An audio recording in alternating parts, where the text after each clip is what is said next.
Welcome, podcast fans. It's time for the What's Up Bro podcast show, presented by J&J Production Studios, the home for all your entertainment needs. All kinds of great topics discussed every week, a variety of different themes offered, special guest appearances, prize giveaways, and so much more. Stay tuned.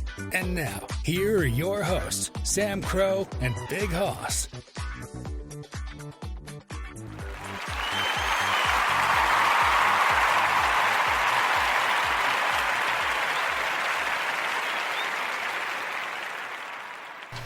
Isn't that just a wonderful way to start your weekend? I sure think so. And again, it is just a perfect opportunity to launch into a very relaxing time. Good evening, everybody. Hope everyone is well. I was going to say, we'll start off. We had a big surprise, and we actually do. Big Hoss was not going to be with us. It looks like he is with us again. Are you there, Big Hoss? Yeah, I'm here. Oh, you were napping, weren't you? Maybe. Or were you playing bingo? I was napping. I'm just kidding. We're glad to have you back. Glad you could jump in here. We're glad you guys chose to start spending your weekend with us. We have a special episode tonight we're going to get to in just a second because we do have a special guest with us who's actually currently traveling and not in his current usual location. So this is going to be fun. He's actually in the same time zone as Big Hoss tonight, which is actually makes it very perfect because although I feel kind of left out as I'm in my own time zone by myself, but that's okay. We'll make the most of it. At any rate, we're going to introduce him in just a moment. I want to just say, preface again, we're glad to have Big Hoss here. I know it was a rough weekend last weekend. Did you want to share with everybody real quick what happened last weekend before we go into it? I just wasn't feeling good. Yeah, are you feeling better now? Oh, yeah. That's good. Well, you also had the Halloween party, too. So I was just really tired last week. Yeah, and you also had the Halloween party, which probably took a lot out of you. I'm assuming there was probably drinking and stuff going on, too, my guess. Oh, I felt like shit the next day. So what was the lesson there? What would you suggest to partygoers if they decide to party? Any recommendations there? Definitely don't do 6 Jack and Cokes and 7 people shots. Yeah, that's probably a pretty good advice there, I would say. It's thank goodness you're still alive. I mean, my goodness. I will say this. I like my alcohol too now and again, but I can't drink that heavily. It's just not my bang anymore. No, because after 1 drink or 2 drinks, you're past that. Well, here's what's funny, and our guest is probably going to laugh because I'm going to use this story. I'll tell you who the guest is first. It is our good friend Ramsey Veitch from Impulse Martial Arts. Good evening, Ramsey. How are you? Fantastic. I'm going to share this story because Ramsey's probably going to know what I'm talking about. So recently, for our dojo family, we had a sort of a, I guess, holiday picnic party. I'm not sure what you want to call it. Just a picnic. And so there was alcoholic beverages there, beer specifically I can think of, which I opted to take one at the end of the night. I did not, because I drove myself to the party and back. I did not drink anything prior to. And I had said I would take a beer home. There actually was a light beer left.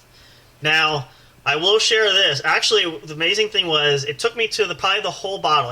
I finished the bottle before I started feeling it, which is kind of strange because it's light beer, but it really does kick me down depending on. And I'm not a beer drinker by trade, so every now and again. But it was kind of fun. So what Hoss is talking about too is I can't. I'm trying to think the worst I ever had. I probably drank maybe 3/4 of a bottle of vodka one time. Was it vodka? No, it was straight rum. I'm sorry. And I probably was down for the count for several hours, actually, come to think of it. I couldn't even stand up at one point. So if that gives you any indication. But so we clearly understand. Everything worked out fine. It's all good. No worries there. Again, Mr. Fire was a big help for us, which we may not see him at all this weekend as he's had some surgical procedures to remove his tonsils. He might jump in to listen to the show here, but he's not going to say much. We're going to encourage him not to say much because we don't want him to ruin his freshly cut up vocal cords. I'm just kidding. So, at any rate, that being said, we're glad we're all here. We're looking forward to a great show. We're going to do a couple quick announcements, and then we want to devote our entire time to really focusing on the topic at hand. And given that you know that Ramsey is here, this is another episode of Into the Martial Arts World, episode 3. So we're going to talk all good things martial arts there. We have a couple questions, Q&A we're going to throw in there as well. And pretty much just sort of a potpourri of different things that we want to throw in. And if Ramsey, as the special guest, you have anything specific you want to target on, by all means, we give more power to the guests when they are here, as opposed to us. That takes the power off our back, or takes the work off our back. Not to put you under any pressure, but, kind of like just take it and roll with it. So whatever you feel... What do you know about pressure? Right? I mean, I've had to have so much pressure I could probably turn bricks into diamonds, if you will. So, but not today. So it is Friday night. It's a fun weekend. So we're going to dive into that. A couple quick announcements we want to share before we get started. And I want to start with the newest one because I did mention this on our social media accounts, but I also want to make sure this gets out here as well if you're listening to the show, if you follow us elsewhere. Because primarily we've been on Facebook. We have our Facebook group and our business page. But now, as officially as November 2nd, which was 2 days ago, we are now Twitter official. We are on Twitter, J&J Production Studios. Handle is J_J Pro Studios. Check it out. We're going to post announcements there. We're going to engage with you guys. It's a lot of fun. Again, another area we've been wanting to expand upon, and we finally did it. So we are there. Check it out. We're going to make sure we be as active as we possibly can. Let me turn my camera on so that Big Hoss can see me. There I come. Big Hoss in the studio there. I still have to figure that out. I'm going to look at that. But at any rate, we are official. So check that out. I've been trying some new things. I did set some tweets to go off today. I don't think it worked. I'm still getting used to the setting up ahead of time, but we are there. I tweeted out a few things. We actually do have a couple followers already. Well, technically one of them's me in my account. So, but we do have a random follower, which is great. We appreciated that. Hopefully we'll get some more. You can check that out. And we might post links. I might share links for the show and maybe even the YouTube channel I'll put up on Twitter as well. So if anybody wants to track that, I'm trying to see if I can consolidate everything together. So that's the big news. The other part of that big news, and it's sort of social media related, but we are putting the finishing touches. I shouldn't say we. I should say Mrs. Olivia Bright is putting the finishing touches on the website. As far as I can tell, I have one more piece of project I'm trying to get to her to complete the package. It's going to be awesome. It's going to be amazing. I'm just going to share with you real quick what I'm talking about, or specifically what it's going to feature. So we will have the What's Up Bro Podcast Show website. It will feature episodes of the show. So when we post episodes on our regular podcast streaming services, they will also upload onto the website. I believe if I understood her correctly with the logistics for that. And we also are going to have a tab. If you want to know everybody who's involved, not just on air like myself and Big Hoss and even Mr. Fire who's been coming on, you get to meet everybody who works behind the scenes as well. That would include, well, we met Mrs. Olivia Bright, we met Mr. Fire. We have some others that haven't been on yet too we want to try to incorporate. So it's a little meet and greet. It's a bio page, a little bit more detailed information about us, about each of us individually, just so you kind of get to know us. We want to make it a little more personable. So that's a fun way to do that. And the other feature that we have in there, there's actually two other ones. One is a forums page. If you are familiar with surfing the web, you know what forums pages are. You can interact with not only ourselves, but other fans from all over the world as well, which hoping everybody will take advantage of that. We will be actively on there, so if you're talking to us, it will be us for sure. We're going to work that out. But that's going to be a lot of fun. And then the last feature, which I am particularly thrilled about because, as I've shared before, it is definitely a forte for me. Some of you might not be as old as I am. I might seem older than I really am. But there's something to be said about email subscription. And I love to subscribe to all kinds of free newsletters because they just come right to my inbox. We are going to do the same thing with the show website and have email reminders for upcoming shows. I believe we can do alerts, all kinds of neat things. If you sign up and send us your email or subscribe with your email, it will go right directly to your inbox, which will be fantastic. Because, again, not everybody uses social media. I know especially a lot of older folks that do have computers and do surf the web, and they know how to do that, but they don't necessarily like to use social media. And even some young people. I have friends I know that don't use social media at all. So that's just another great way we can connect with people. Hoss might know. You might know some people. Do you know people that don't use social media personally? Not really, no. Does your mom? I was gonna say your mom, but your grandmother. Well, your grandmother doesn't use social media, does she? Yeah, she does. Oh wow, she's hipper than my grandmother. My grandmother doesn't even barely know how to work the computer. So, well, that's the one grandmother. My other grandmother actually did have a Facebook account, so I can say kind of half and half. But you get the point. So it's gonna be a lot of fun. Hopefully in the next few weeks. I told Olivia, I know she's saddled with a lot of different things. She's working her family. There's no rush there, so hopefully within the next few weeks, maybe by the end of the month. I do have, I wanted to let Big Hoss know on the air, I had to message this to you, but I mentioned our special winner for the Halloween giveaway. I do have something that I will get to you that you can give to her. You said you'll get that to her, right? Okay. So I will make sure you have that. I have the address there for you. So that's going to be a lot of fun. I did mention, lastly, I want to share this, just because this was a fresh video, and then we're going to get into it. We'll take a short break to recalibrate, and we'll get into it. I did post a short video the other day on my podcast corners, Chilling with Sam Crow. So we're going to have a little fun kind of, not so much a competition, but a little kind of another additional contest as opposed to what we've normally been doing. And Big Hoss might know this if you saw that episode. If not, this will be news to you too. But I thought it would be fun. We did our Halloween special. Thanksgiving is coming up, but not much going on for that.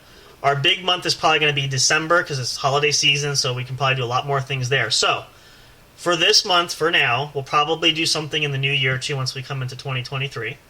We're going to have a contest for anybody listening to the show. If you want to submit an idea for a show, that can be a topic that we talk about.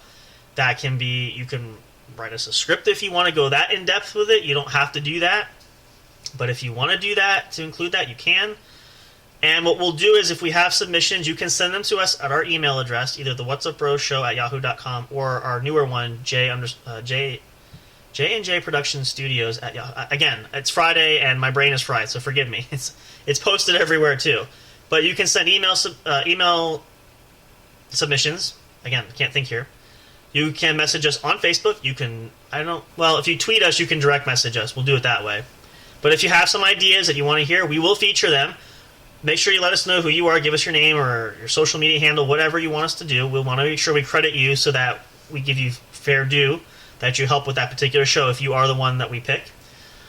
Or, if you have a topic, if you have something you want us to share, if you have a product that you want to share, or if you have a small business, as I said, like an Etsy shop even, or if you sell on eBay, any kind of home business, even if you just make yarn, or not yarn, you make scarves. So I'm just giving examples. We'll mention that, but all those little fun things are going to run for this month, so take advantage of that. I'll post reminders on our social media accounts there as well. I think it'll be kind of neat and have you guys get involved with us a little bit more. So we'll see how that goes. That will run for this month, and again, we'll probably do it come the new year, but for the December month, we're going to be doing a lot of Christmas things, probably do some Christmas songs for you guys. Maybe Big Hoss and I will do some caroling all over on the air. I don't know if you feel if he feels that confident. If not, maybe not. We'll see. I can always edit this later, so it makes you sound good if you're worried about that part of it. But otherwise, actually, you know what would be fun? We should do a sing-along, get everybody else involved in the show on here. We could have everybody singing along. I think that'd be a lot of fun, too. Embarrass everybody all at once, right? No, okay, Miss Eliza, she's in the background saying, hell no. So forget that. So maybe we'll see how that goes. But that's going to be a lot of fun, so check that out. I second that. I know. I'm going to get outvoted here. It's just the natural law order here. That's perfectly fine. We'll find something. We're going to have some great things coming up, though, in December, for sure. We'll let you guys know what that is. I'm sorry, I'm looking at myself in the camera here. I'm not sure what I'm seeing here. But at any rate, we are going to move forward here. I felt like there was one other thing I was going to share. I don't remember. If I think of it, I will bring that back to that. But we're going to pause here just briefly. We're going to launch into some topics. I did mention to Ramsey off camera, too, that we're going to do a little bit of a Q&A. We'll have some questions we'll throw in that he can answer. There might be some interesting things that he might want to share and talk about. So this is going to kind of be open forum as far as we might kind of touch on some topics we've already done. We might expand on some of those. I can think of a couple good things I want to bring up right off the top. And specifically, we talked about this at the end of the last episode when Ramsey was here. We talked off the air about, I think it was just he and I at that time. So I wanted to bring up this point because I was thinking about it's a very interesting sort of topic and or observation, especially in our more modern time. So we're going to get to that first. So stick around. We're going to take a short break. Now's the time. Go to the bathroom, get a drink, get a snack, whatever you need to do. If you're starting to fall asleep or just got up like Big Hoss, go splash some cold water on your face. Make sure you're raring to go. Don't do like Mr. Fire did. Mr. Fire, when I did the 2-hour episode last weekend, he fell asleep before we even started and was out for the first hour. So make sure you're wide awake, take an energy shot, whatever you have to do. But we'll be right back. Play a short commercial for you guys. Thank you for choosing us to hang out for the weekend. We'll have a great show for you guys tomorrow night, Saturday night as well. Make sure you can also, that's the other thing I wanted to mention. I mentioned this recently too. You can check us out on our YouTube channel. You can check out all the videos for these shows when they go on there. Don't forget as well, and I keep saying this because I have not said it up to this point, you can download episodes of these shows. Any of the episodes that we have. They're free to download. I know you can download them on Spreaker, Spotify, and I see there've been a lot of downloads off of iHeartRadio. You can do that. They are free. Pick your favorite episode or episodes. That way you're not wasting your data. We have a lot of... How many subscribers do we have on there? I'm not sure subscription-wise, but the downloads actually did spike for iHeart. It's not a whole lot. I think there was about 5 or 6, though, in the last week, which is quite a bit considering what we had lately. So that's telling me that's pretty popular there. And I keep forgetting that you can download these episodes, so I want to make sure we plug that. They are free to download, and you can take them with you wherever you go, and you don't use any Wi-Fi or data. And again, if you're on an airplane, you can listen to them there, because there's obviously no internet on the airplane or on a boat if you're old school like that. So check that out, do that. They're always available. You can check them out. Spreaker, Spotify, iHeartRadio, Google Podcasts. We're on a few others. We're working on expanding this some more. We're trying to get on Apple iPod Music. I'm working on that one.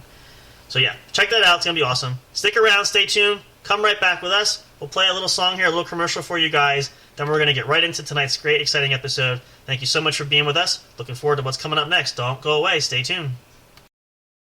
Soundstripe.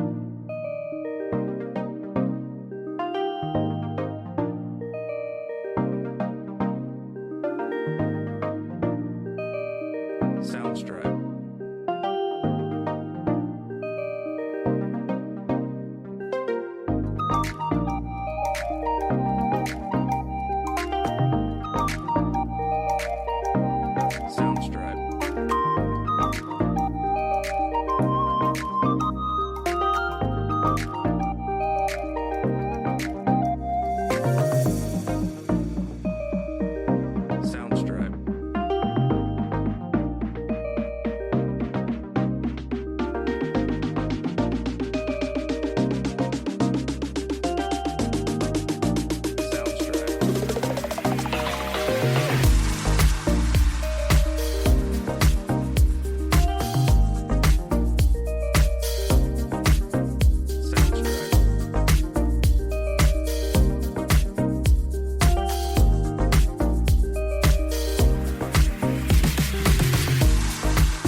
Hey audio fans, are you looking for fun and excitement?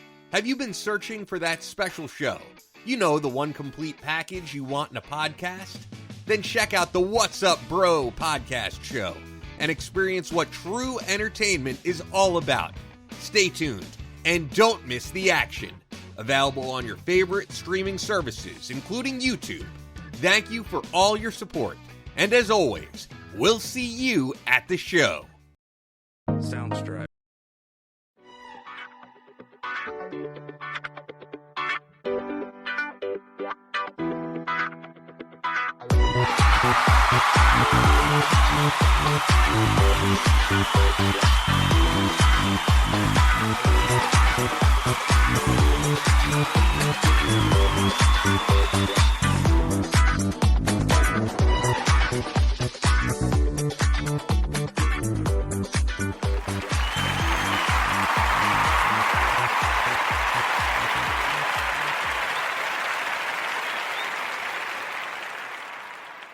Alrighty, welcome back. We are back from our little break, and apologies again. I got the intro right tonight, but then I botched it coming in from the commercial break. But anyway, either way, it's all fun. Hope you guys enjoy that. We are ready to dive in and jump in for some fun talking and topics tonight. Big Hoss has signed off for the night. He wishes everybody a good night and have a great evening. He's going to relax tonight, which is fine. He'll be back. We'll be back tomorrow night with another great episode of the show. So, we're going to jump in here, which is perfectly fine because we'll give Ramsey the spotlight here anyway.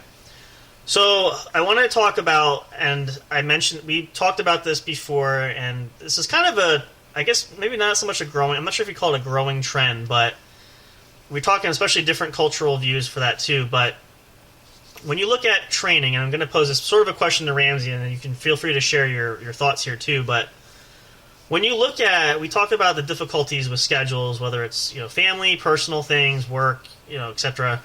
I know for myself, I've been at different ends of the spectrum with this multiple times, and when you see from a school and from the dojo training standpoint, when you have some students that are there frequently, sometimes infrequently, some are there. I know a couple people I can think of that are there now, like once a month or a couple times here and there.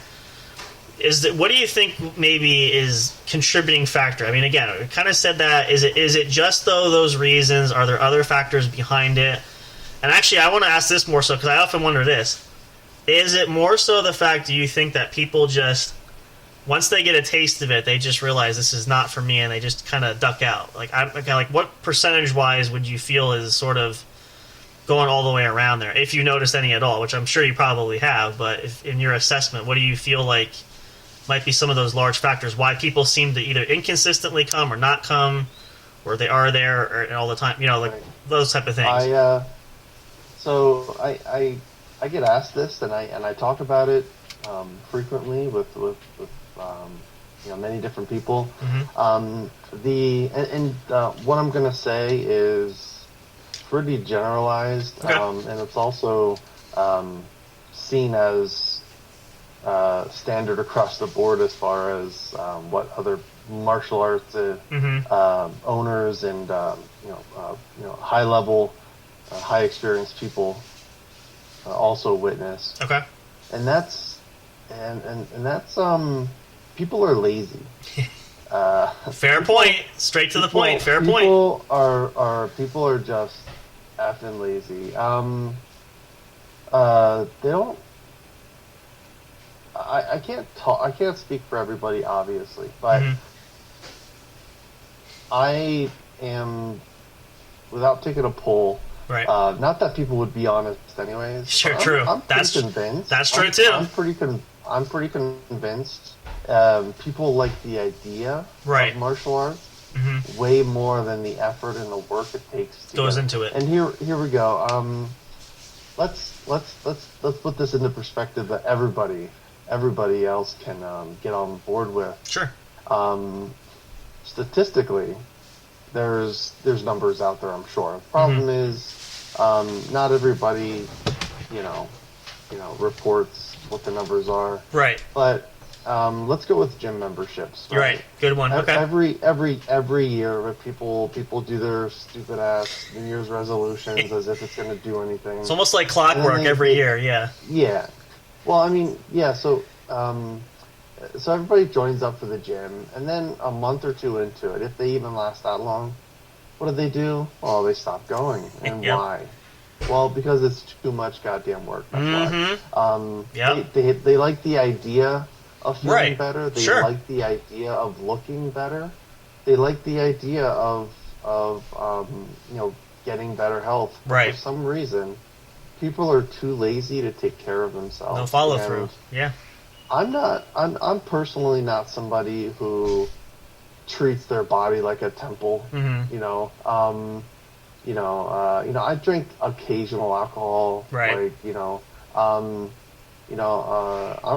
slowly moving away from all the inside of the store stuff, like boxed items, like soups and all that stuff. So and I'm just shopping on the outside of the store. I'm getting there. I'm very close to just becoming very natural and just meat oriented, yada yada yada. Yeah. Anyways,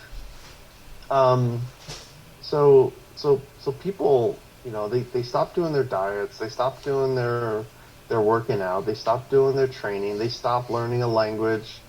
They give up on schooling. You know, like the middle of their certification course. Mm-hmm. Yep. They give up on whatever they quote unquote dedicated themselves to, half-ass. Mm-hmm. And it's just because it's just too much work for them, and it's so easy to just go home, pop open something comfortable, you know, eat We've all out, been there.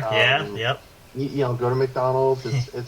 It's easy for people to just not do this stuff, and that's what I think it is. And I can only speak for America because I don't really visit a lot of other countries. Right. Yeah. I don't either. So But man, they in America, we have a very lazy culture where everybody wants to do minimal work and get the most reward. Yep. I mean, look at all the quote unquote money making systems out there, right? Yep. It's everybody's scamming other people for money and they're trying to make a quick buck. It's easier to steal from someone else than try to earn it yourself. Yep. Mm-hmm. Yeah. So what they're seeing is, wow, these people are making $100,000 a month just selling stuff on Amazon. And it's like, yeah, but they're not everybody. They're right. They're the 0.1%. It's very hard, to get to that point. And they're selling you a course because you're going to believe that you can do it too, and you could, I'm sure. But they're not going to tell you everything you need to in order to actually do it. No. And they're not going. And even if they did, they're not going to. They're not going to be able to motivate you enough to do it. So, absolutely. So here's my thing with motivation. Motivation is, for lack of better words, bullshit. Yeah. We can't motivate each other to do things. So I could motivate. If we could motivate other people to do anything, I would have 100 students. Right. The gym would be full. Yeah. No dojo would lose students. No. People would stay in school. People wouldn't quit their jobs. Yep. Exactly. So if you can motivate people, sort of hypnotizing them, that would be the reality we live in. Sure. Instead. What we do is we try to coerce people by showing them, hey, look at all the cool stuff I can do for martial arts. Right, yep. Some people can do backflips. I could do these, like, flipping chikatis and stuff. Yeah. You can do all these cool things with weapons. You can be really, really good. And you can show people the benefits firsthand. Hey, look, this is all the cool stuff. Yep. Oh, wow, I want to learn all that. Okay, it's going to take you 10 years. There's the caveat. Yep. Mm-hmm. Whoops. What do you mean it's going to take time? People don't like long term. Like investing anything, especially time. Yeah. Everything is so fast paced these days. And you have to for that. You tell somebody, hey, just throw a measly $100 a month into into some retirement savings or into a special fund or something. Yeah. No, I need that. I wanna put it somewhere else. I want to do it. Yeah. What are you gonna do with it? You're not gonna do anything with it. But people they look forward to the results. Right. But they don't look forward to doing the actual work to get there. Mm-hmm. And that's the difference between the highly successful. Right. I'm not just talking about monetary. I'm talking about just successful in general. People who, just in general. If you're successful at something, maybe you know a language or two. Maybe you worked at it. Maybe you're an expert martial artist. Maybe you're really good at home building. Whatever. Nobody got there overnight. No. Nobody. Well, nobody, and it's nobody who's good. Nobody who's good at anything got there overnight, and they didn't do it by buying a few courses online. Nobody ever in that manner. So and if you think about it, just for example, and if you think about it, like I can say, just speaking, especially in the martial arts frame, you look at Steven Seagal and Chuck Norris and all these years of decades of, and even I credit Chuck Norris, and even in early 80s he still trains every day. Like, you have to put the time, effort, and devotion into it. And again, they've achieved greatness to where they're at, but it didn't happen in the span of just a week, like going to the gym or going to the Y for the week, and I think a lot of it too is part of it is, in addition to that, is the dedication and the people, again, talking about motivation, the willingness to, and I know we talk about it, and it's prior to where we were before and even in the dojo now, the way that it's set up for like the 3-month period to kind of gauge and see who's going to kind of stick it and who's going to realize quickly that this is really not what I bargained for, what I signed up with. This was the test that they couldn't make the final cut. So that's my theory as to why people are leaving. It's a good one. Why are they really leaving? Well, I mean, maybe they don't like the culture. Maybe that's a big one. Realize, you know what? Maybe I'm not getting my money's worth because my schedule doesn't. That's another one. Maybe they just start prioritizing other things over the time they need to be going to the dojo. So the question is, where does this motivation and dedication come from? That allows people like myself to be doing this for 20 years and to get competent with it. You know? I don't want to use words like great or good or anything like that. I'm not egotistical, but I have a lot of knowledge. I know a lot of stuff. Right. Whether I'm good or not is not up to me to discern. But true. I know a lot of information, a wealth of knowledge in 20 years, and it's not something you can sit down and I can tell you everything. I can write it all in a book, and it wouldn't make a difference. So where does all this motivation come from? That's a good point. Let me just tell you a quick story here. Sure. I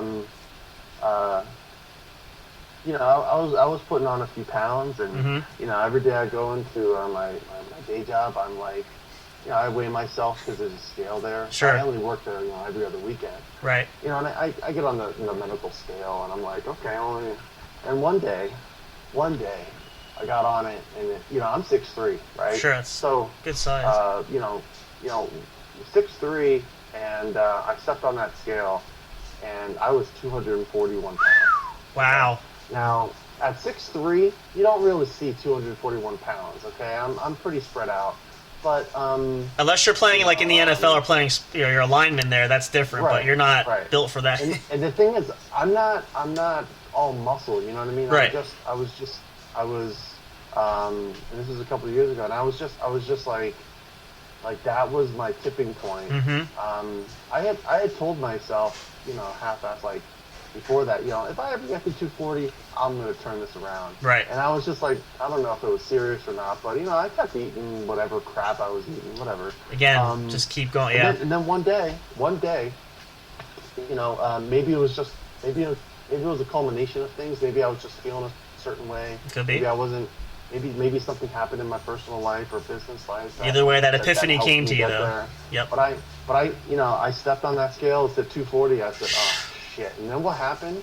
Something clicked. Something clicked inside my head, and literally that day, whatever lunch I had, I got rid of it. Right. And so what I did was, I said, that's it. I'm gonna do something to lose weight. And immediately, at this point, I went online during work hours, God forbid. And I said, like, what are the different kinds of diets? Because dieting is one of the best ways. It is. It's not working out. It's not anything else. It's not pills.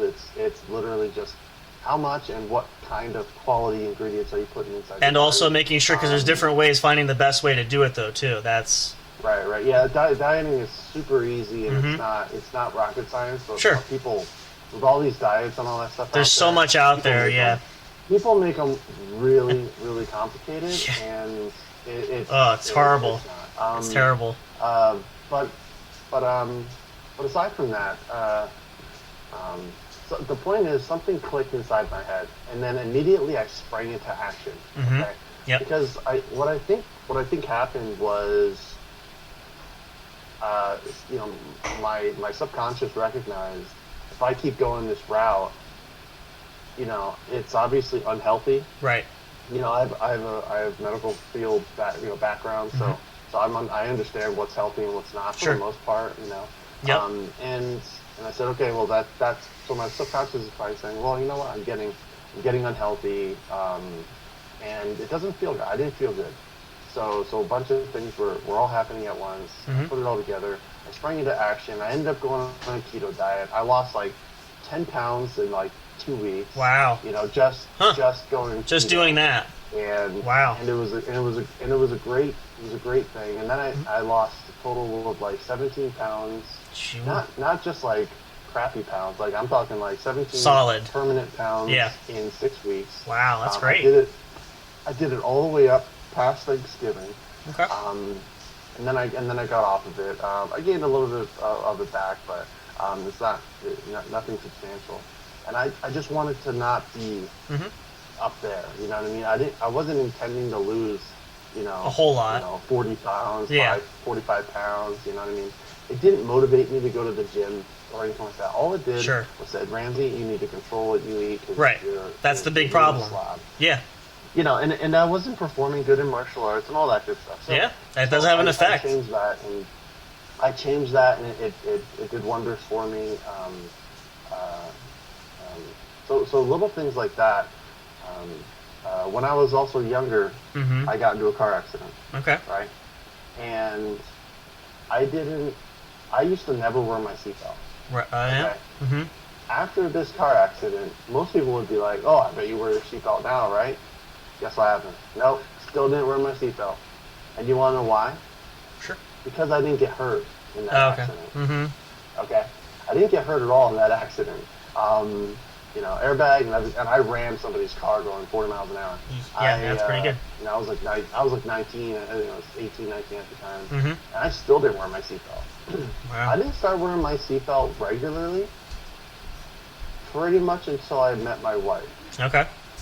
Like 4 or 5 years later. Right. So again, what made me change my mind? Yeah. What made me go from no seatbelt to wearing a seatbelt? Interesting. After not wearing a seatbelt for 6 a long time. Years. Yeah. Well, I can think about it, but we can hypothesize. And I'm gonna say, well, I think it's because I want to protect myself so I can take care of my wife. Okay. I mean, she wasn't my wife at the time, but I loved her. I cared for her. Sure. So I had what it all comes down to is purpose. Yeah. We need purpose in our lives, and we need to understand that whatever we're doing has to have purpose. And if we're not going to utilize that purpose in some fashion, sure, it long term, it's going to be a waste of time unless we see purpose in it. Now the benefits of martial arts is vast, Sure. Obviously there's the obvious, potential self-defense application. Right. But there's also health benefits if you really work your ass off. You learn how to be more agile, how to be more coordinated. You get to learn more of a new language depending on which martial art you're learning. Works for me. That's what I did. Language. I picked up quite a bit. Yeah. Right. Right. And then. It exposes you. You meet a lot of people. Yeah. I've met a lot of cool people. Oh yeah. Throughout my time training. Yep. It gives me something to do. It's a great activity. It's so natural. It'll keep you a little healthier. Yeah. It can reduce stress. Well, and it's funny you mentioned that too, because it's funny you mentioned that because I was going to say from my point, I've not been training nearly as long. I'm going on about 13 years now. So. For me, one of the interesting points talking about health benefits was, and I'll just share this as my contribution, is from when I would train regularly, and this is going back in the day, which Ramsey knows well about too at that point, I fairly consistent, regular all the time. Now, there were instances where, whatever reason, and again, life gets in the way, couldn't show up a week or whatever it was, or I was sick, something that prevented the regulation of going constantly and working out my body, all that stuff. I will tell you, like for me, I felt you can feel it because I know there was a period, I don't remember, this was way back, I didn't go for a while. I mean, a lot of different things. I think I was sick and the schedule wasn't there, all that stuff. So it was quite a long gap of time. You really felt it. And I know for me, like I tended a lot of times, especially during the season change, I can have headaches. I do get headaches now and again. It was plaguing me. It was bothering me and I realized quickly, like, oh, I have not been going to train my body to do that. And when I do that, I feel absolutely wonderful, especially like not so much during a class or during a training session, because obviously you're physically exerting yourself. But the benefit afterward, I'm always relaxed, always feel. I remember one time, a couple times in a class where I forced myself to go. I didn't feel great. I mean, my head was like, not so much as it's going to explode, but I had a pretty good headache. You know, I'm like, I don't know if I can be in there with all this stuff going on. Got thrown around a bit, trained a while, 2-hour class, a normal, you know, going in. Walked out of there, headache was gone, felt like brand new, 100% fantastic. It was. You just need your blood. You just need your blood flow, and you probably had a lazy day. Yeah. You know, at work or something. Yeah. Yeah, you probably just needed energy. But just that moment, it just sort of unlocked everything. And then going home that night, it's like, then I was craving more. It's like, you know, the adrenaline calms down, and I was tired, but it was a good tired, because I'm like, well, I could keep this up. And I feel fantastic. I can't wait to do it again, because I know how I feel after going through that rigorous, putting my body, you know, emotionally and mentally and spiritually, all that stuff all together. And so it does that. Again, the motivation in my case was having that good feeling was enough. And again, I enjoyed it, and for the knowledge and learning and hang out with people, but it was that ideal of, and then even for me, a stressful time, or when a way to control temper-wise, I went to the dojo. That was a safe haven where if I train and I focus everything here, I'm not worried about the outside stuff. I can decompress. I can calm myself, relax. Always felt fantastic coming out of there. So that was, for me, that was a big, huge motivational factor in my case. Maybe some others, but not everybody. And so we have purpose that gets us moving, right? Yep. Purpose really says, you know what, I really want to learn this. Like that was my, like, I set out because I wanted to learn what Steven Seagal knew. That's what I did. That's what started me too. Yeah. I'm gonna find it. You know, it took me a couple of years, but then one day I was just, okay, I'm gonna go. Boom, boom. Just that do was it. the end of it. Yep. And then again, I didn't have to think about it. I don't do a lot of thinking in my good to in my know decision making. A lot of it is very instinctual, and I say, you know what, if I think about something and I just start doing it, it's because subconsciously I want to do it, and there's an underlying purpose in it. Sure, absolutely. That's what I did with martial arts. That's what I did with other things growing up. You know, I just did things just without even thinking about it. Well, I don't. We always psych ourselves out. Exactly. I was going to say. You know, we say, well, what if you this think doesn't about work out? What if this doesn't happen? The negativity what comes if I back. don't get good? Yeah. Right. Yep. It's like what if I fail? What if I do this? It's like you'll never start then. Yep. You're just being weak, and that's all. You're giving up before you even get into it. Yep. I'm not saying I'm the strongest willed no by any means whatsoever. But you know, if we just find our purpose, huge motivational for part. whatever we're going for, like Yep. if you don't have a purpose, like I wanted to learn Japanese, right? And I started learning Japanese, and I was doing good for quote unquote self study, you know. Yep. And I even went but the reason I was practicing so hard was because I was going to Japan. Okay. Yep. So I practiced my ass off, and I did what I needed to do for about a year and a half. You know, casually on my own with a little bit of help of a Japanese person, and I went to Japan, utilized it somewhat, because it's a level 5 language. It takes a long time to learn. Yeah. But I got more comfortable with it, right? And I was feeling good. I was like, I want to keep doing this, blah blah blah. I went to Japan. I used it, great, and then I left Japan, and guess what happened? Nothing from that point. I had no more purpose. Yep, it's gone. I had no more purpose, right? Yeah. And I have nobody to talk to in Japanese regularly, so I'm gonna have to do it on my own. So it's gonna involve regular study. And I didn't prioritize learning of Japanese over, you know, everything else I needed to do, you know, work, wife, you know, martial arts, all etc. that. Yep. Because I didn't see ultimate purpose in it. Especially with the use of translators these days. Yeah. Like on our phone and stuff. Google Translate everywhere. Yes. All my hopes and dreams of being a polyglot and knowing 1 or 2 or 4 languages, like all that's out the window now because I just don't see purpose in it anymore.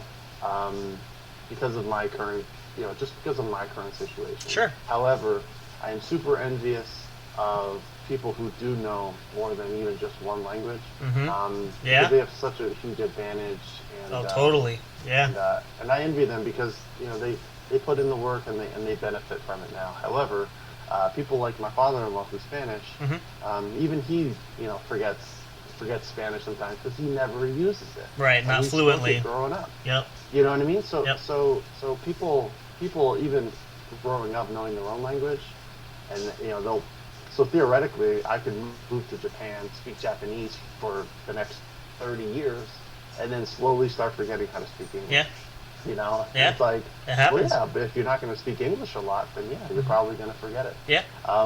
So we need that purpose. That's going to get us started. Yep. And it's also going to help us stick around to whatever we're doing. Now, I've never thought about purpose for my martial arts training. Why do my martial arts training for more than 6 months a year? Right. I didn't really have direct purpose.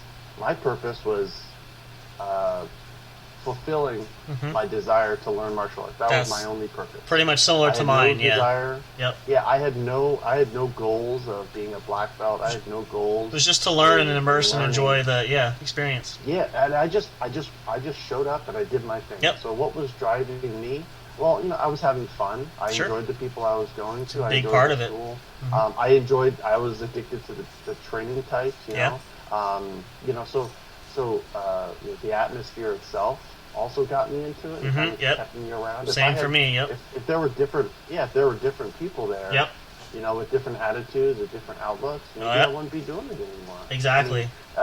We don't ever know, what the cause of what could have been, but those are the things I would honestly say contributed to me sticking around.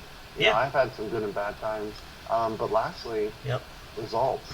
Yeah. Results really make people stick around, because once you start seeing, hey, wow, I am getting really better at coordination. Wow, you know what? I'm really starting to learn these techniques. Right.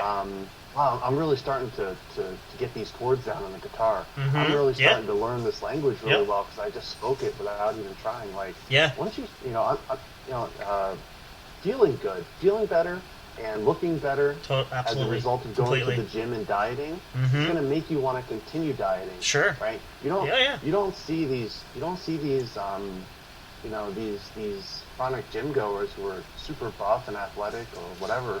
You don't see them go, you know what, I'm done with the gym, and then just go get fat. Yeah. Right? They stick with it because they know how good it feels to be the way that they are. And so that's why they stick with it. So results also help with retention, and it's important as a teacher to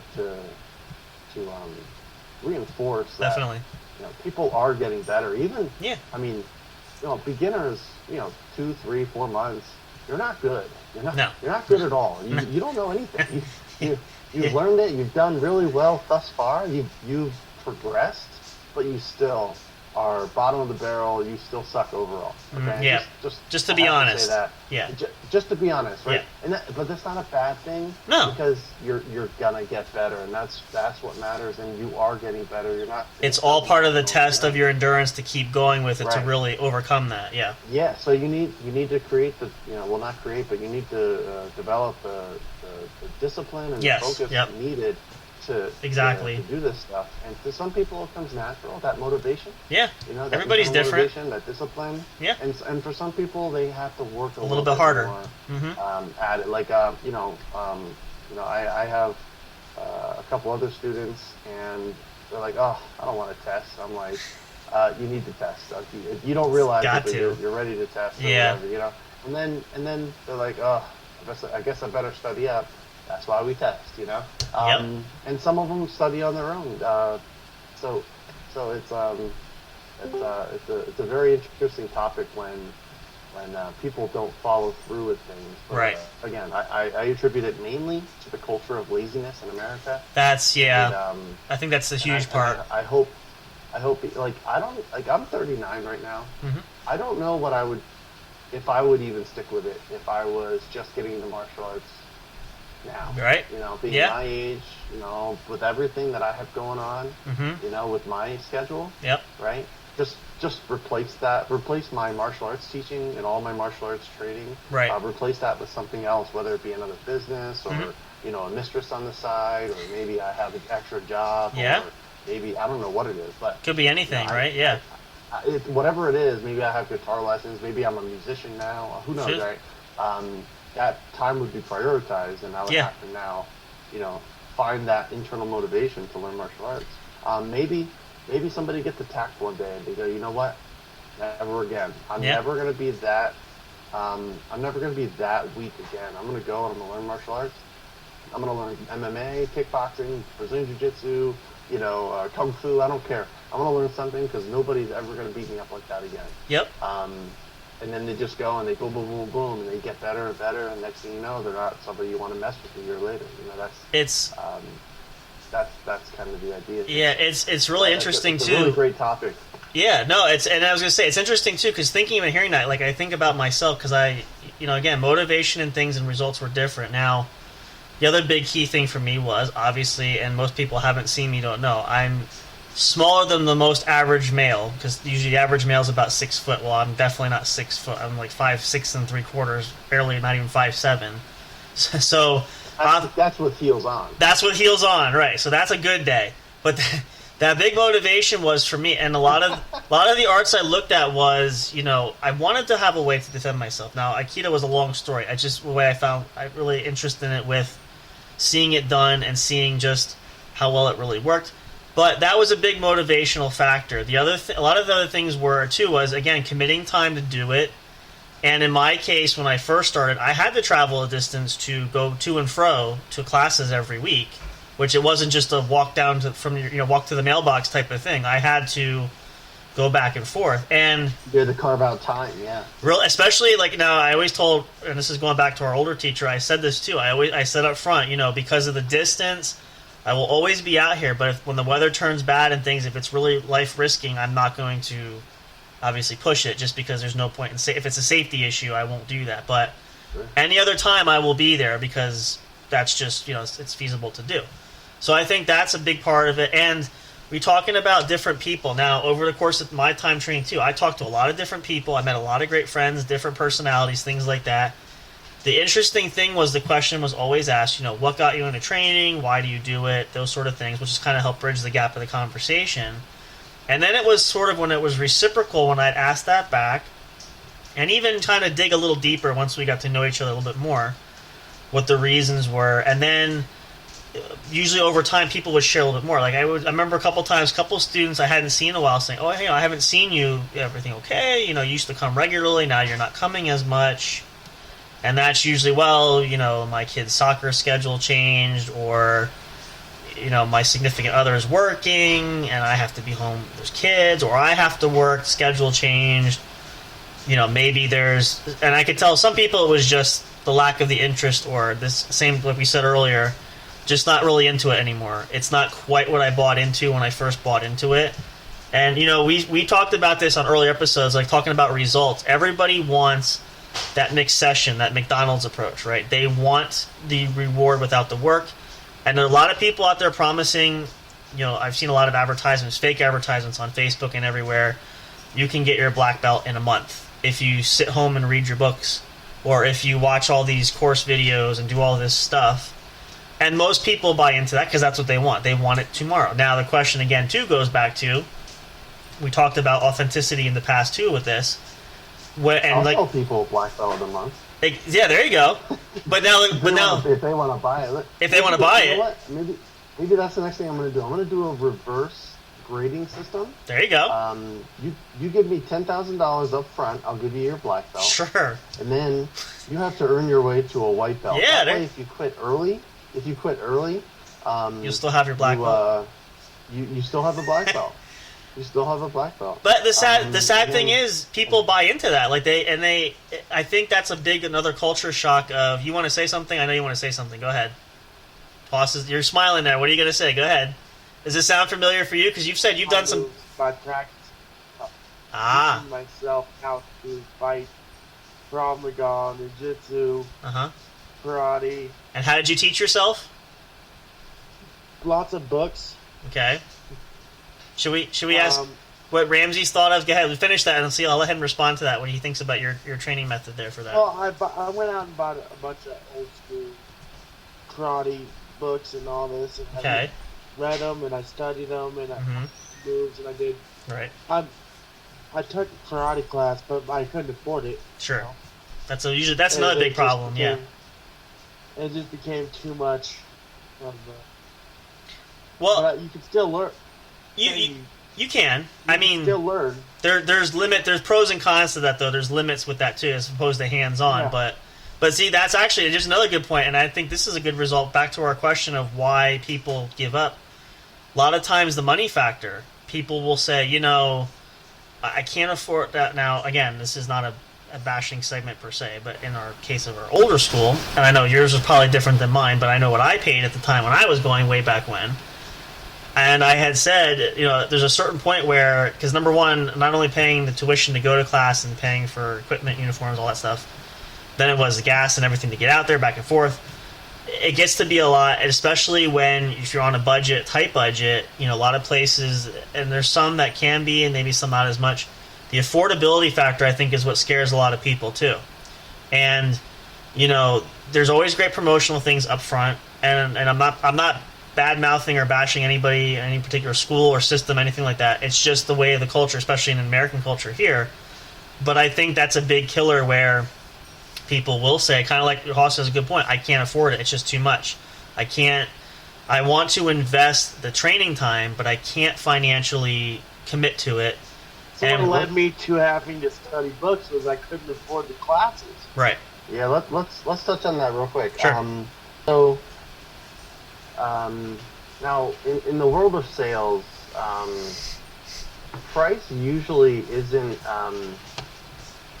usually a huge factor if somebody really wants to do something. Mm-hmm. They that's a good point. Yeah. They would if they really wanted to do it, they will prioritize their finances. Sure. To accommodate a lifestyle change such as martial arts training, mm-hmm. Because of the benefits. Right.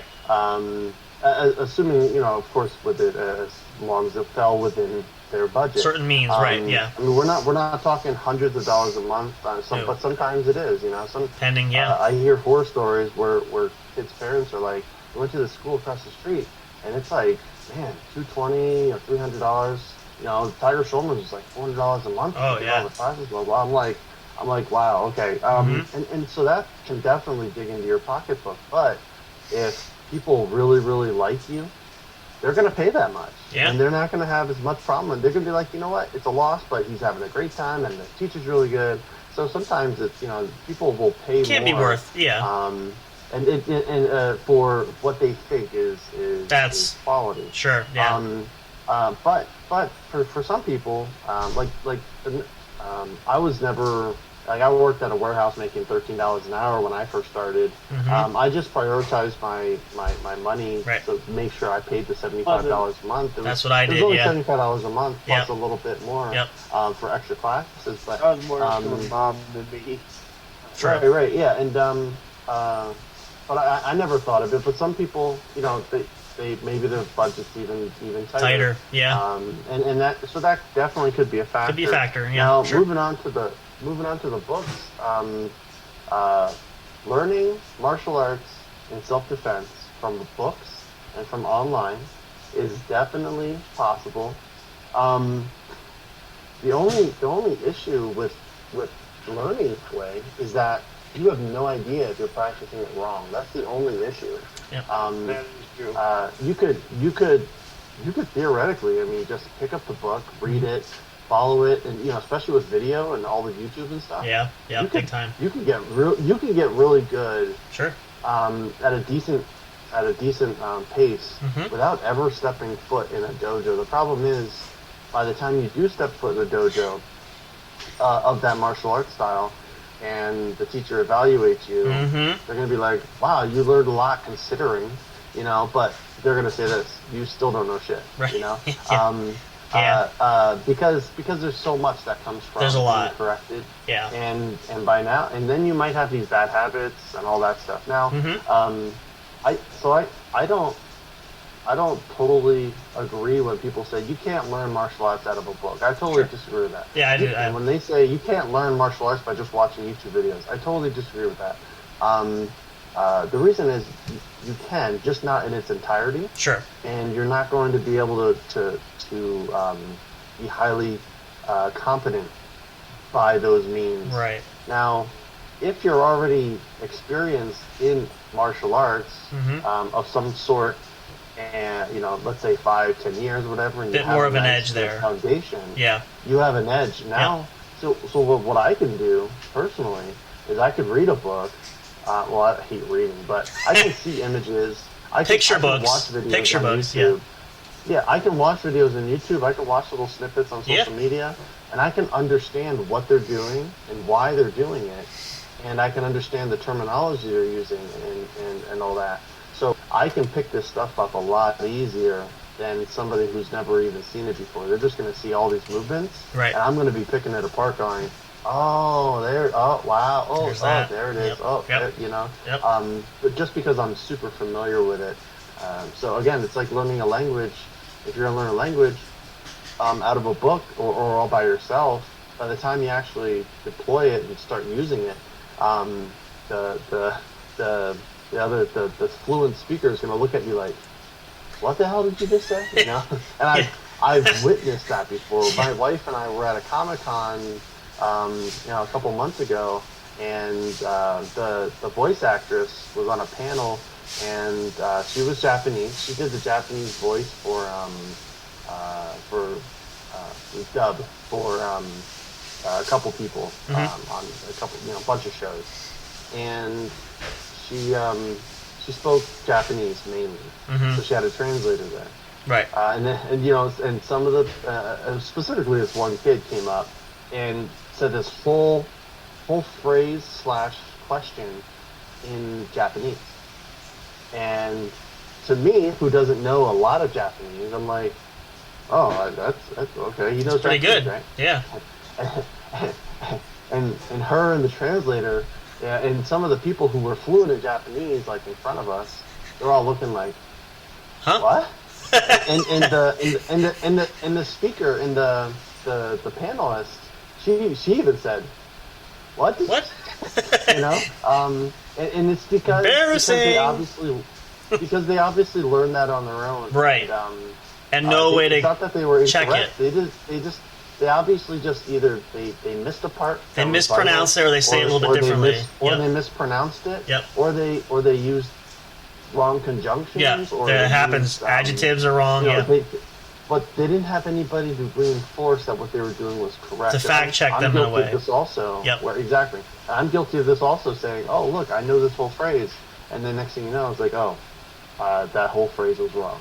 Because I had a Japanese fluent speaker, and I asked her, I was like, "Is this the correct way to say this?" Blah blah blah. And she's like, "What?"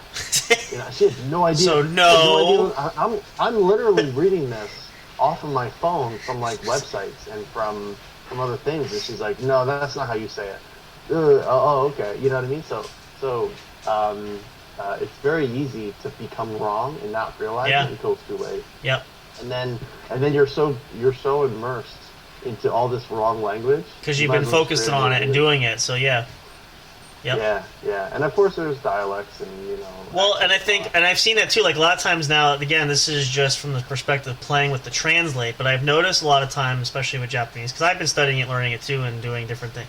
There's a lot of different, I guess, verbs, adjectives. Some things have similar dialect to it, so it might be trying to say one thing and it's meaning something else because the way that it's transcribed that way through the language, like just one or two little things that you're off by. Like I know, like I do it through the Rosetta Stone, and I practice it. I practice my pronunciation, practice the verbiage, and I know a couple times where the program will tell me you're not hitting it right because I'm not enunciating or I'm not saying it quite. It's the way it's picking up my voice. I'm not accurately tongue by tongue saying it the way that the word is going. So, and there's a lot of, like, I know, like, especially with Chinese, there's older versions of, there's older dialect that's not really used in more modern times. There's more modern.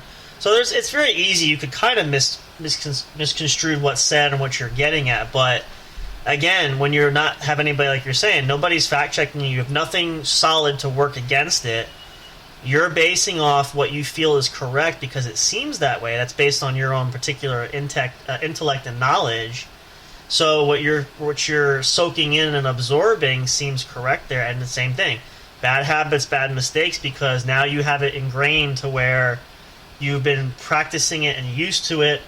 And now the real test, in that case, especially with someone who speaks the language fluently and knows it, you find out too little too late that, oh, it is wrong because, So that's an interesting way. And I think that's another thing it can be maybe discouraging for people in some cases if they're, and you shouldn't be hard on yourself because, again, there's mistakes made and things happen and there's all sorts of circumstances that play into it. But I think a lot of that too is probably talking about like motivation and stuff like that. I think that's another thing. And people afraid to make mistakes, like you mentioned the testing factor. People are afraid to test what they know. And I can think of a student recently when we had free periods and we were training there. She and I would work and we're talking about it, and the answer was about testing, and like, I just don't think I'm anywhere near it. I'm not confident. The whole point of it, and I said the whole point of it is nobody, number one, is confident. And I said, even as long as I've been doing it, I'm not 100% confident. I still make mistakes. I still have errors there. The point of it isn't so much to embarrass or humiliate yourself in front of other people when you're testing or doing that. It's really more about the focus for you. What do you really know, and what do you need to work on? And I said this too, way back when we were at our school we were at, where we met originally. And I remember this going into a couple times I tested there. And I remember one time particularly, I said to myself, I'm going into this, I'm not expecting to ace it or be great at it. I'm sure there's going to be corrections that are going to need to be made, which there were. But I told myself, even in, if you want to call it failure or not completing it, you take something and you learn something from that.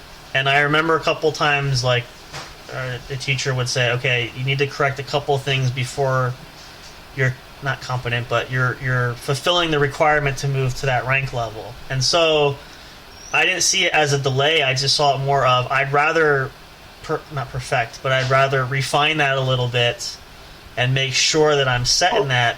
Rather have him, he could have easily just said, yeah, that's perfectly good enough, you can go ahead and move on and yada yada. But there's really no benefit to me, because how's that going to help me if I'm really not getting it to where it should be?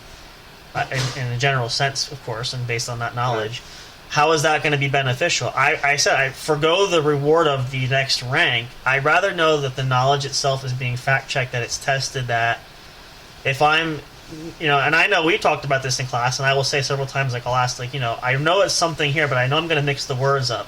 And I'm not afraid to ask that, because I'd rather know and get it right than be doing it wrong.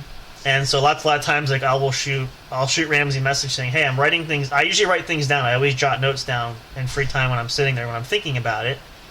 And I'm like, I want to make sure I get it right, because this is going into my notes that I keep accurately depicted, that I don't want to mess up, because I'm going to have to go back and correct them anyway. Am I saying this right? Am I spelling it right? And which piece goes where, and etc.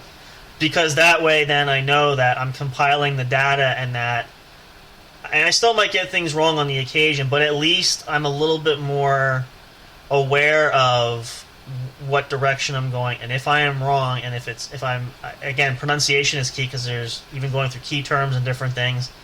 Some terms are a little bit similar, some are different, and each means something different. And I've said this even, like, been working hard on the sword, for example, really studying the anatomy there and seeing that there's some components that have similarities, but there are different meanings. So when I test myself, I read through it and I think about it, and then I try to compartmentalize in my mindset and visualize the specific pieces, because that way it kind of helps for me as a learner too. I have a unique way of learning, which some people might have similar, but it's easier to break it down. And again, I'm not afraid. If I make a mistake, I go back, I double check it. But I think that's a big reason people are so reluctant or hesitant, or when the shit hits the fan, if you will, like push comes to shove, it's better to retreat or not to do anything, because you don't want to look silly, you don't want to seem foolish, you don't want to be, not that I've ever seen it, but I'm called out in front of other people, in essence. I think there's all these things too that really play on people's minds. Right next time. Now that I say that, yeah, now, and I say I'm so comfortable, now every class you're going to make me do that, so I'm like, great, sure, but yeah, you, in the corner. Just me, just go. Where's the dunce cap? Go stand over there. Your foot was 1 inch to the left. Heaven forbid, I was off just by a slight angle. But that's, that's like, I think that's a big part of the people's rationale when they think about that stuff too, and especially because especially in larger. Now again, we don't usually see a lot of large class, but back in the day too. Again, I remember larger classes where there's more people. It can be intimidating, and not that we should do this, but you're watching other people. Everybody at some point glances over to see, oh hey, what's he really doing or what's she doing, and how good or not good, or that's part of I think our culture of just judging other people. I think that's a big other issue too. So that's we as martial artists, we're constantly, whether we like it or not, comparing ourselves to someone others. else. Sometimes it's not always in a negative manner though. No. It's not always like, oh, that person's really good, I'll never get that good. Well, it's not always like that, but sometimes it is. It does happen. It creeps sometimes in. You're just like, wow, they're really good, I can't wait to get there. Sometimes it's motivational. Yeah. Or something to look forward to. Sure. And I think as long as we set little milestones like you're talking about, you give yourself little milestones like the curriculum. Be like, look, all I want to do is just I want to get all this done. Yep. And once I get all this done, that's going to be so cool. You know what I mean? So I usually tell people just look forward to the first rank. Yeah. Make it a goal just to finish that first rank. It'll only take you about a year if you come regularly. You can get the first rank requirements in about a year. Yeah. And that's going to be the easiest and hardest thing to do. At the same time, it really is. Else. Yeah, you know what I mean? It's really it's easy in one way.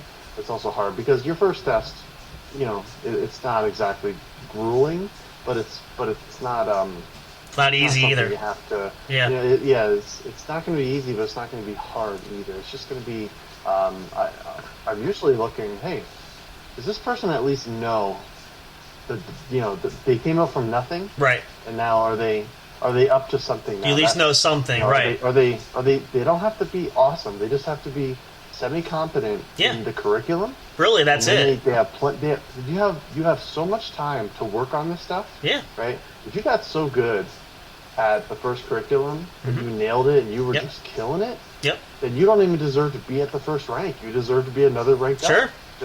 Just by default, but curriculum-wise, you're not there. So, I tell people not to usually stress. That's why, about a year of regular training, a year and a half, boom, you're ready for the first rank. And that's easily achievable. Just come for a year and just, learn this cool stuff. And that's part of the challenge, too. Some people are afraid to learn it. Right, and I think... you guys... I was going to say, I think that's part of the other issue we talked about, people's motivation of coming is knowing that when you do know that, as opposed to not realizing that sort of goal is attainable. Maybe if you grasp that, it might encourage you further to continue to do that. But if you're putting it in your head that, and I think a lot of people too, they're trying to get everything all at one time. It doesn't work like that. Like you can't. It's very, very difficult. So small steps. If you set small goals, it can happen. You just have to set it out and really have a plan. And again, I said I've done it for a long time too, and I never stress about it because I always tell myself the biggest thing, number one, and I always tell students this, especially if they're newer, if they haven't done before.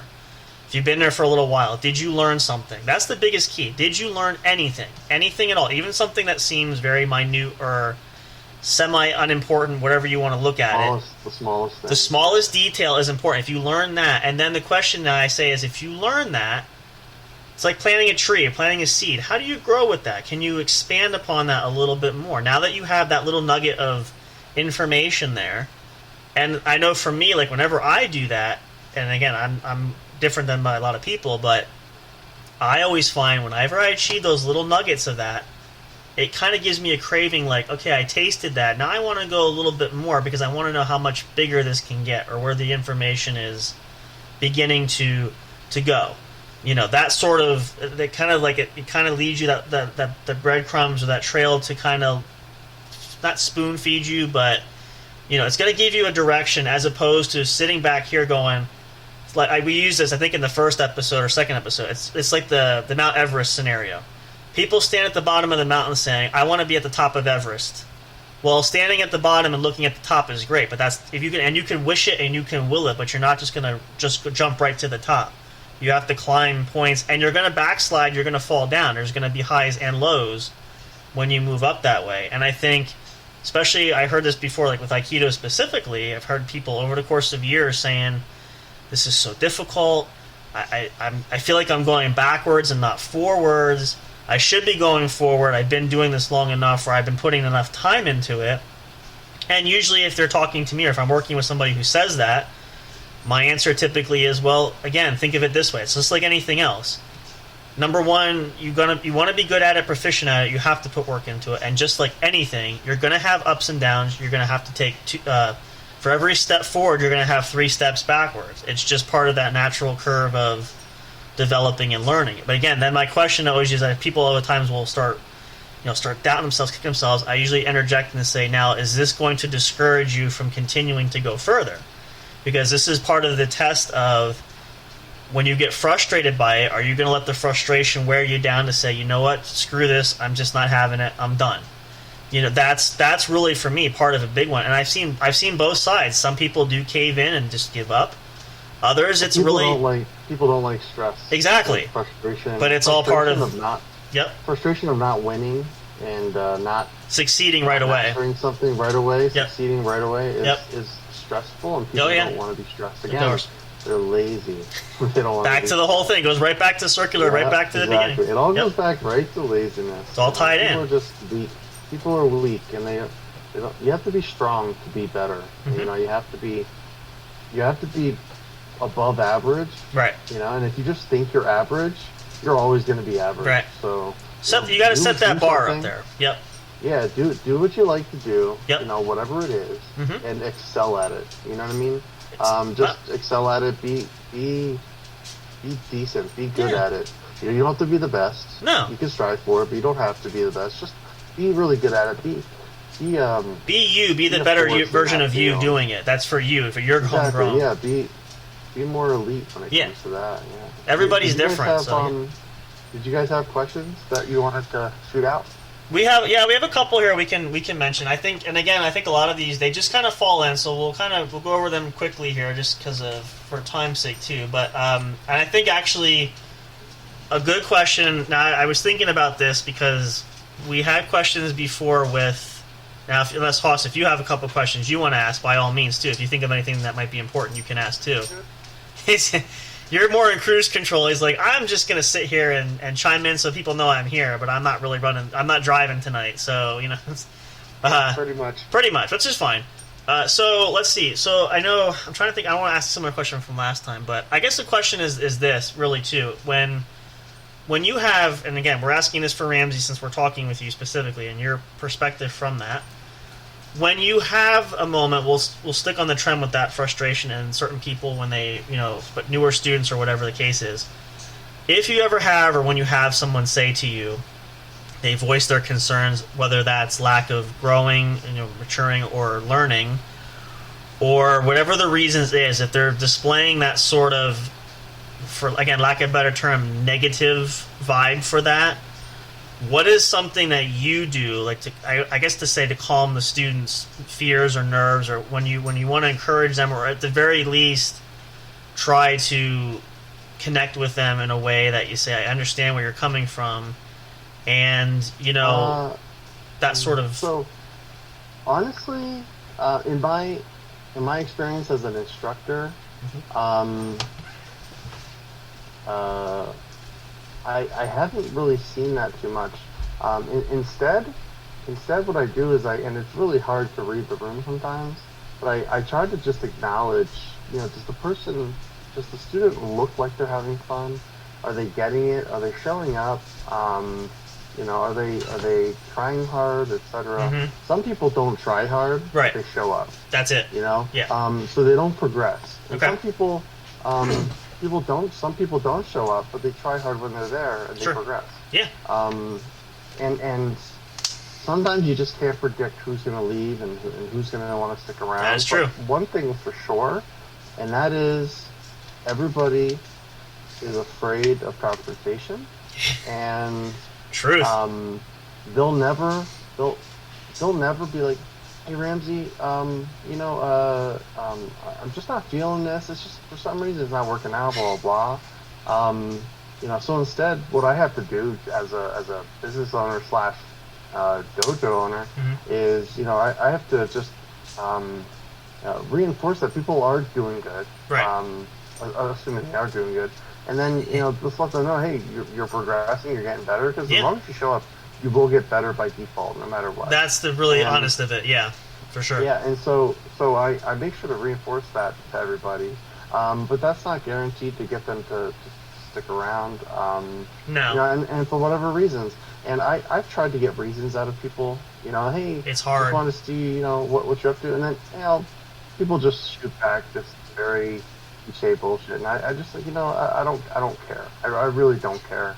All I want to know is, was it me or was it the dojo? Yeah. You know what I mean? Like, I don't care if it's your finances. I don't care if it's your, if it's your schedule. But if it affects you as, if it's the establishment, you want to make sure you can change those things.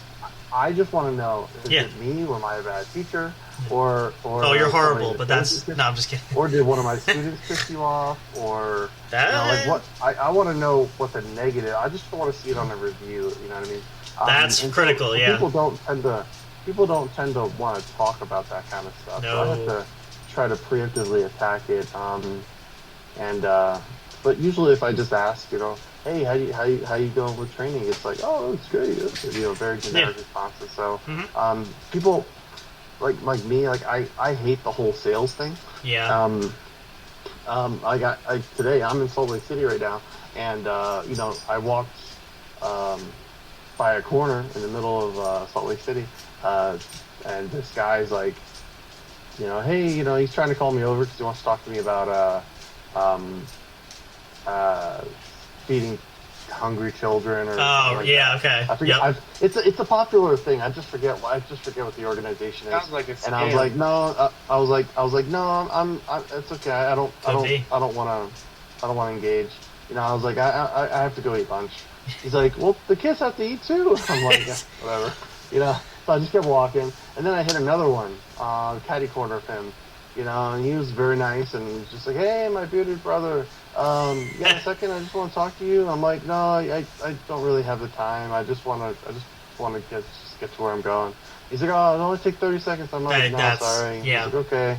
Because I know what's gonna happen. Yeah. You're not gonna leave. They lock you in. You can't go anywhere.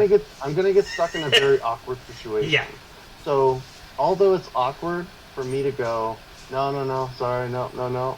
It's true. Less awkward. Yeah. It's less awkward than actually being in that situation and having to constantly shut them down, like the timeshare sales. And then they're going to just sit there and make you feel bad that you're not contributing to some random organization or to even a well-known organization. Yeah. And sorry guys, I just don't give money to people. I just don't. Well, it's funny because they won't. People don't understand that. And no, what I'm really afraid of is I don't want somebody. This is just my personal view here. I don't want somebody to ever go, well, you have the money and they don't. What makes you better? I don't want it, like, that would be totally unprofessional. And I'd be like, well, first of all, that's not the reason. No. Because I'm not just a cold-hearted, a-hole. It's for other reasons, but, now that you want to fight, let's fight. You know what I mean? Now we're going to exchange words. And I don't want to be in that position. No. So I take the slight awkwardness and I go, but same thing with the sales pitch. Yeah. People don't like the sales pitch. No, I hate it. I don't like getting it. Mm-mm. I just go, you know what? We have this, we have that, boom. And that's you it. either like it or you don't. They take it or 3 leave months, it. Yep. 6 months, whatever. Just, either you like class, product sells itself. Pretty much, in essence. If you don't like coming after 3 months, it was great trading with you. I had a great time. No hard feelings. It is what it is. Welcome back. Yeah. And then be done with it. Like, I don't try to get them to stick around.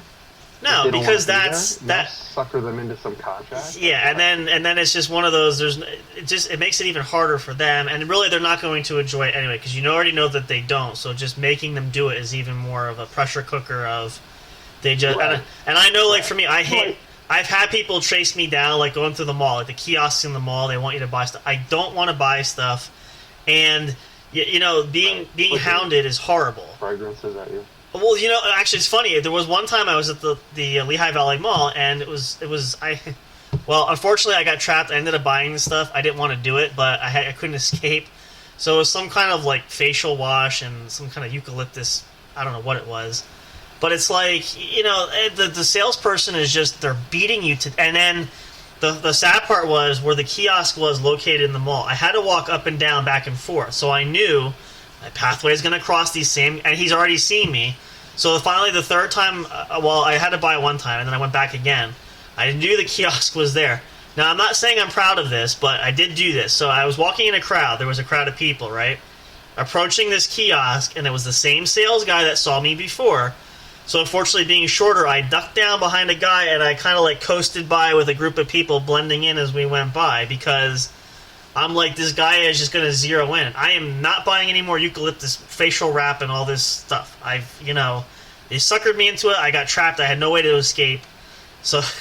But that feeling of pressure is just not a way to really get people to organically to come and do and really experience that, because it's like a used car salesman.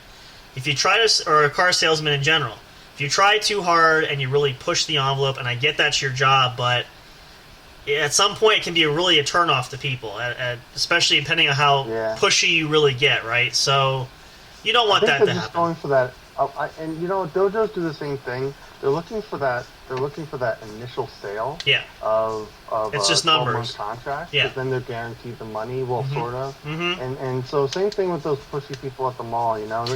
Everybody hates them. Every single person. But nobody loves you. Every once in a while, but we know it. Whatever they're doing works. Yeah. At some percentage of the I time. give them that. Yeah. It's because if it didn't, they wouldn't be doing it. That's true. So, when you're looking in the world of sales.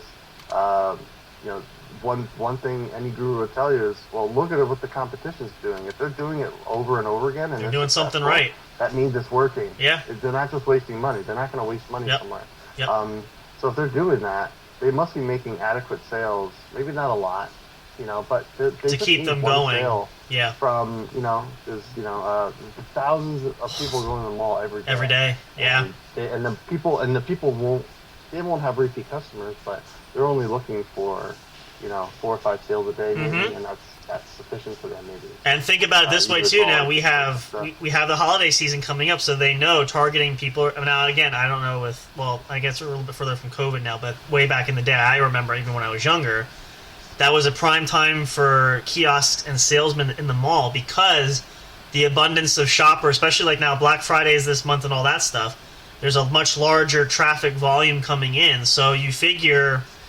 If for every 20 people that walk by, you should at least get 2 or 3 of them that you can hook and sell, even if it's a keychain or something small. You're going to get a sale to some extent, because that flow is constantly back and forth all day. And then they always say it's like like real estate, location. So depending on where you set up your little stand, if it's near a popular store like a Sears or I was going to say JCPenney's, but they're not really around anymore.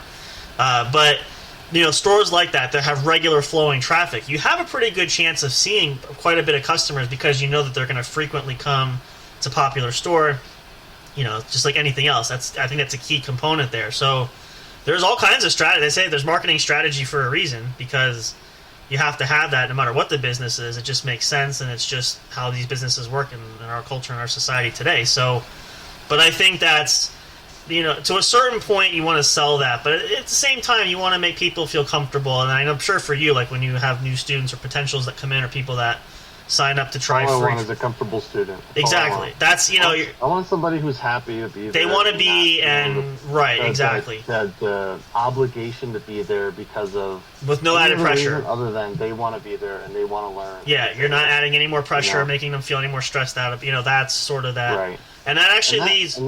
Go ahead. In the end, that costs me money. Right. You know what I mean? In the end, that means that I don't have as many students as the next school, but I also maintain integrity by doing that. And the few that you have are happier, and you know that they love being there. Like myself, including all of it, that's just where we want to be, and it's not hard to do that because that's just the way it goes. So, which is fair enough. But that's good for. We'll ask this last question to kind of cap the night, because I think this is going to be a general question, but I've kind of been curious, and for the folks listening that have heard you now talk a little bit, so we've done a few episodes, kind of cumulative of this, and you shared some highlights there, but if you, from all your experiences, from training, from the very beginning to teaching now, to things in between, if there was something that you could pick out of, right, if you looked at the timeline of, you see those videos, the timeline of your career kind of thing, or the timeline of your training there, If there was something you could pick out of there that really stands out specifically, so like if someone's listening and says, I want to start this journey, or just to give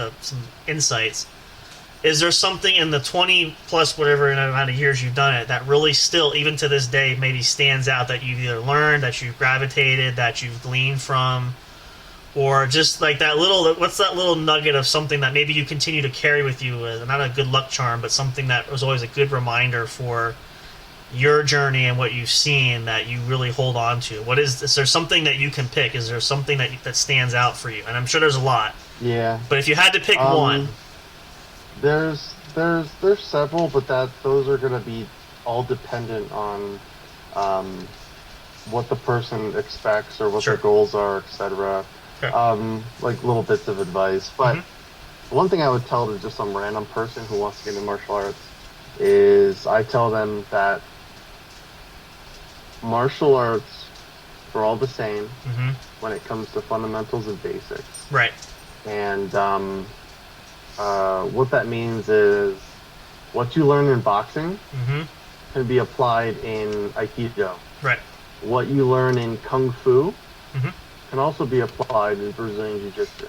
Okay. What you learn in Krav Maga can be applied to, Kempo Karate. Okay. Yep. So, not everything translates. There's styles. Martial arts are very stylistic. Right. So if you took Krav Maga and you put it right next to Kung Fu, it's going to look drastically different. However, they work off the same principles and fundamentals. Okay. And so all the martial arts share the same fundamentals. First of all, they all employ the same footwork. Okay? Every single one. They all have the same exact footwork. Right. And most people don't realize that. They think, oh, that's this. Is it? No, it's the same footwork, I promise you. Oh, yeah, okay? yeah, sure. It's a diamond step. Yep. All right? Everybody has these on, off, sometimes it's straight in, but usually it's a diamond step, all right, in one direction or another. So they all do the same footwork, but it's stylistic. So sometimes it'll look like they're, bouncing their leg. Right. Sometimes they're not. The movement's the same. So they all employ some sort of a body pivot, all right, which is a tenkan or a taisabaki in Japanese. Yep. They all use their hips for power, whether they're kicking or kneeing or punching. Yep. Right, or any other kind of strike. And almost every single one of the martial arts, if you were to take anybody who's really good at a martial art, right? Okay. Now, boxing's not really a martial art, technically, per se, but I would say that it's a fighting system of sorts. Sure, of course. So I will grant it for the sake of argument. Very ancient fighting style. To become a martial art, it's fine. Yeah. Yep. But basically, if you give any martial artist no weapons training in their entire, let's say, 10 years, right, and you give them a knife after 10 years of training and they never touched a knife before, I guarantee you they're going to know how to use that knife rather well. Yeah. Yeah. All right, because you don't have to learn knife fighting to understand the basics of how your hands move in order to get good strikes off. Right. Yep. All you have to do is just cant your wrist a little bit more. So you take a boxer, you put a knife in his hand, right? Yep. And now he's gonna be, he's got, he can move, he can do his punch. Yep. Yep. All he's got to do is adjust it so that he jabs instead of punches with his fist. Right. Absolutely. Yeah. So all these movements and everything are all pretty much the same. And last thing, which is one of the most important things, is kazushi, or off balance. Balance. Yep. There's not a single martial art in the world that doesn't deploy this, boxing included. Yeah. In some form. Yeah. In boxing, we have the leading jab, right? Yep. In Kempo Karate, we have Kazami-ski, which is the jab. And in Muay Thai, they have a jab. So they all use this jab. And what does the jab do? Well, it pushes their head back a little bit. What does that do? Well, that puts them off balance, even just for a microsecond. A little bit, yep. It off balances them. Yep. And then what do? They come with that cross, or they come with the knee, or they close the distance and grab and take down, right? Yep. So they all deploy the same thing, off balance, right? Yep. And that can be done by pushing, very key, by pulling, by there's a lot of ways. Attacking them, by kicking them, striking, Absolutely. maybe even just blocking, maybe a big body like a shoulder push. Yeah. Anything. Just those little things. And then once the off balance, right? And then once the off balance happens, boom, you just follow up because they're trying to regain their balance. So, right. That's what I usually tell somebody. All martial arts share the same fundamentals and fundamental That's principles. True. That is true. And so don't get your your ties in a knot, okay? Yeah. You're gonna see it's all styles that you're seeing. It's not basics and principles. Mm-hmm. For sure. No, that's a really great, and again, I think that's not a person too that you don't want to limit your thinking in a manner of speaking with focusing. I mean, again, all arts have a lot of combination things in there. There are some distinctions, obviously, because of different backgrounds, different styles, different cultures that these arts come from and so forth. But there are those similarities there. That's kind of like the old adage question of, we said this earlier too in another episode, where what's the best martial art? Well, there really isn't. There's always pros and cons to every one. Like, you're not going to find something that's going to be the greatest art, because if that was the case, everybody would do it. So those are some great points there, but we appreciate that insight in there. And again, I hope you guys really do love enjoying this. We do love doing these episodes. We're definitely going to do another one soon, but we're really thankful. I apologize for the doorbell sound. That was actually my dinner coming there. So in case anybody was wondering, that was what was going on there. But we we appreciate Ramsey's time. Ramsey, we're so glad you could join us. Hopefully you'll want to come back again soon, depending on your schedule. I know you're very hard to get a hold of sometimes, but we do try. We will add this, though, too. If you are interested, anybody listening to, you can check out impulsemartialarts.com. There is the blog there that has all great kinds of information that you can read, different articles about different topics. Check that out. It's awesome. It's amazing. There's all kinds of great things you can find there as well. If you're local, you live in the Lehigh Valley area, if you want to come out and you want to try a class, we mentioned it's always a great way to get your feet wet. You're more than welcome to do that. You can check it out in Easton, Pennsylvania there. Come out and try a class. Again, no strings attached. There's no contracts, nothing to sign there. It's completely something we're comfortable in that for you to come and see and to come experience the culture there. Come experience the people that are there. A lot of great friendships there and things that we have that we're all comfortable with each other. So you really get a well-balanced way around, not just the training. The training is very important and it's very good, but there's all kinds of other elements you can find as well. So definitely check that out. We'll be in touch. We have good connections with the dojo there. If anybody wants to reach out to us any which way, email us or contact us through our social media pages. If you have more questions about that, we'll be happy to point you in the right direction. But we're really glad you guys were here. We're so thankful that this worked out. We're looking forward to our next time. We'll be in touch with Ramsey about that. We'll have him come back. Got some great ideas for some fun things we might do. We might do on set, maybe, or on set. We'll do on location again.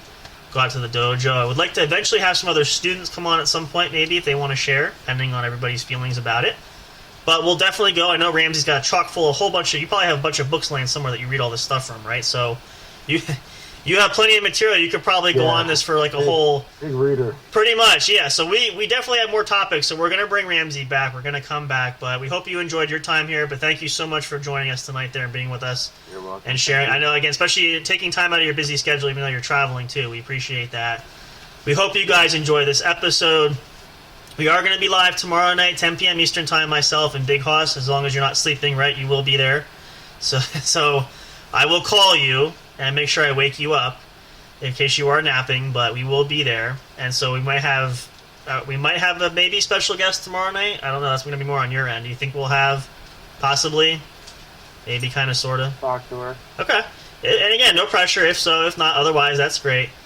But thank you guys. Hopefully you enjoyed this. If you're listening live, if you caught it anywhere, whether it was Spreaker, Spotify, iHeartRadio, we have a bunch of different platforms there. If you love this episode, remember, again, I said earlier totonight, you can download these episodes, take them with you anywhere you want. You don't have to worry about using your data or your Wi-Fi. You can play them any which way. Download them on your laptop, on your smartphone, on your tablet even. You can play them there. They're all there for you guys to enjoy. But we'll be back again with another great episode with Ramsey into the martial arts world soon.